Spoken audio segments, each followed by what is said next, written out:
Hello दोस्तों, हमारे channel में आप सभी का स्वागत है। दोस्तों, सबसे पहले आप सभी को रक्षाबंधन की बहुत बहुत बधाई हो।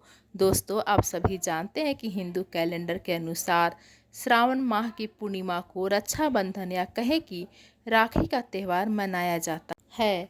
आप सभी जानते हैं कि रक्षाबंधन के दिन सभी बहनें अपने भाई के हाथों पे राखी बांधती हैं। साल भर से बहनें इंतजार करती हैं इस दिन का। जो बहनें ससुराल में होती हैं अपने मायके आती हैं, साथ में मिठाई और राखी लेकर आती हैं। बहन के आने पे घर में अनेक प्रकार के पकवान बनते हैं और भाई भी अपने बहन को देने के लिए अच्छे अच्छे गिफ्ट पहले से ही तैयार रखते हैं।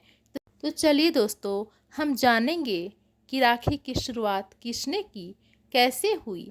चलिए हम पौराणिक कथा शुरू करते हैं। दोस्तों, भविष्य पुराण में उल्लेख है कि वर्षा, आकाश और वज्र के देवता भगवान इंद्र दैत्यराज बलि के नेतृत्व वाले राक्षसों से युद्ध हार रहे थे। इंद्र की पत्नी सची, जिन्हें इंद्राणी भी कहा जाता है, व्यथित होकर भगवान विष्णु से मार्गदर्शन मांगने लगी। भगवान विष्णु ने उन्हें एक पवित्र सूती धागा दिया और उसे अपने पति की कलाई पर बांधने को कहा। उन्हें अपने पति की विजय के लिए अपनी कामनाओं और प्रार्थनाओं के साथ इस धागे को आशीर्वाद देने को भी कहा गया। इसी पवित्र धागे को धारण करने के बाद ही भगवान इंद्र ने बलि को हराकर अमरावती को पुनः प्राप्त किया था। इस कहानी के एक अन्य संस्करण में भगवान इंद्र ने राक्षसों के खिलाफ हारते हुए युद्ध को जीतने के लिए मार्गदर्शन के लिए स्वयं गुरु बृहस्पति से संपर्क किया। तब गुरु ने इंद्र को सुझाव दिया कि वह अपनी कलाई पर पवित्र धागा बांध ले। दोस्तों, भविष्य पुराण में उल्लेख है कि वर्षा, आकाश और वज्र के देवता भगवान इंद्र दैत्यराज बलि के नेतृत्व वाले राक्षसों से युद्ध हार रहे थे। इंद्र की पत्नी सची, जिन्हें इंद्राणी भी कहा जाता है, व्यथित होकर भगवान विष्णु से मार्गदर्शन मांगने लगी। भगवान विष्णु ने उन्हें एक पवित्र सूती धागा दिया और उसे अपने पति की कलाई पर बांधने को कहा। उन्हें अपने पति की विजय के लिए अपनी कामनाओं और प्रार्थनाओं के साथ इस धागे को आशीर्वाद देने को भी कहा गया। इस पवित्र धागे को धारण करने के बाद ही भगवान इंद्र ने बलि को हराकर अमरावती को पुनः प्राप्त किया था। इस कहानी के एक अन्य संस्करण में भगवान इंद्र ने राक्षसों के खिलाफ हारते हुए युद्ध को जीतने के लिए मार्गदर्शन के लिए स्वयं गुरु बृहस्पति से संपर्क किया।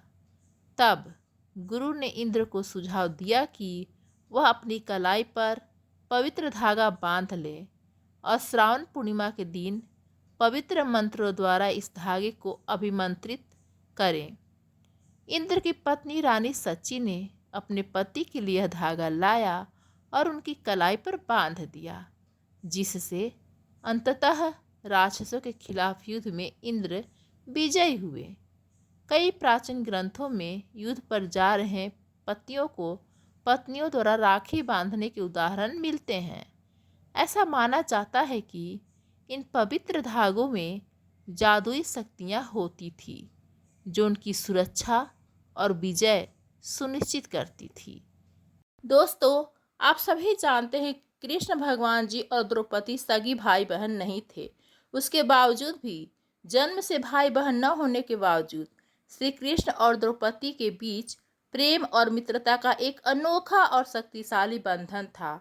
महाभारत के अनुसार कृष्ण पांचाली से इतना प्रेम करते थे कि उसे सखी कहकर संबोधित करते थे। पांचाली को भी देवकी नंदन पर पूरा विश्वास था और वे बड़ी श्रद्धा से उनकी प्रार्थना करती थी। संक्रांति के एक सुंदर दिन भगवान ने गन्ना उठाते समय अपनी छोटी उंगली काट ली। श्री कृष्ण की पत्नी सत्यभामा ने श्याम सुंदर के हाथ पर पट्टी बांधने के लिए कपड़ा लाने हेतु मदद मांगी, जबकि कृष्ण की दूसरी पत्नी रुक्मणी स्वयं उनकी उंगली पर पट्टी बांधने के लिए तुरंत भगवान की सहायता के लिए आई। पास ही खड़ी पांचाली ने अपनी साड़ी का एक किनारा फाड़कर माधव की उंगली पर पट्टी बांध दी। इस उपकार के बदले में श्री कृष्ण ने संकट में पड़ने पर पांचाली की रक्षा करने का वचन दिया। दूसरा कथा एक और है दोस्तों, चलिए जानते हैं। श्री कृष्ण ने दमघोष के पुत्र शिशुपाल को उसके अनेक पापों और गलत कार्यों के लिए दंडित करने हेतु सुदर्शन चक्र धारण किया।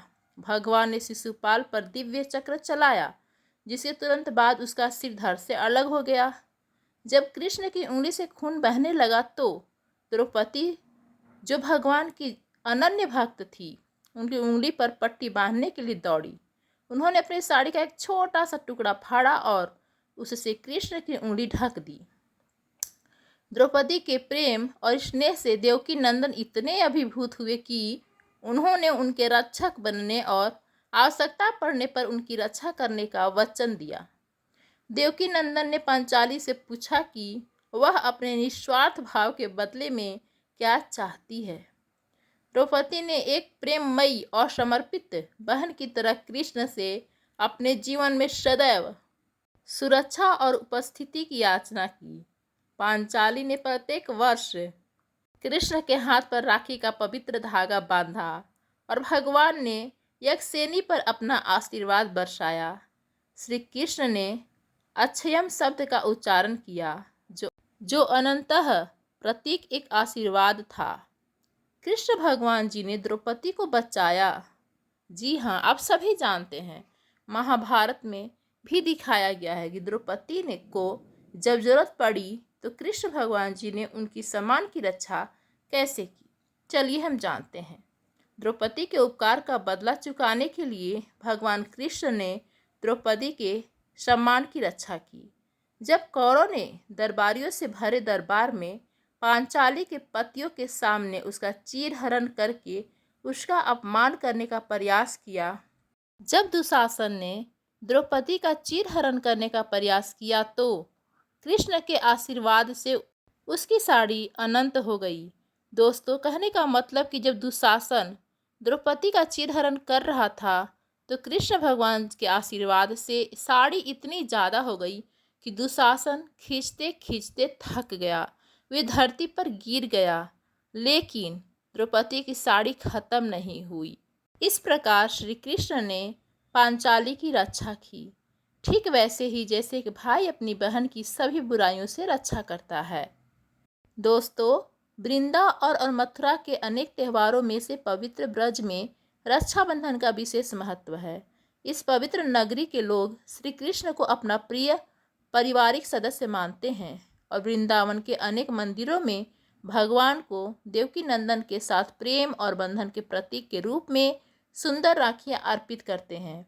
पवित्र ब्रज में कृष्ण भक्त लिंग के परवाह किए बिना देवकी नंदन को राखियां अर्पित करते हैं। आइए, तो दोस्तों, ये थी द्रौपदी और कृष्ण भगवान जी की रक्षाबंधन का त्यौहार की कथा। तो दोस्तों, आप सभी जानते हैं कि रक्षाबंधन के दिन कृष्ण भगवान जी की हाथ की कलाइयाँ कभी खाली नहीं होती। दोस्तों, यहीं पे कथा समाप्त करते हैं। धन्यवाद।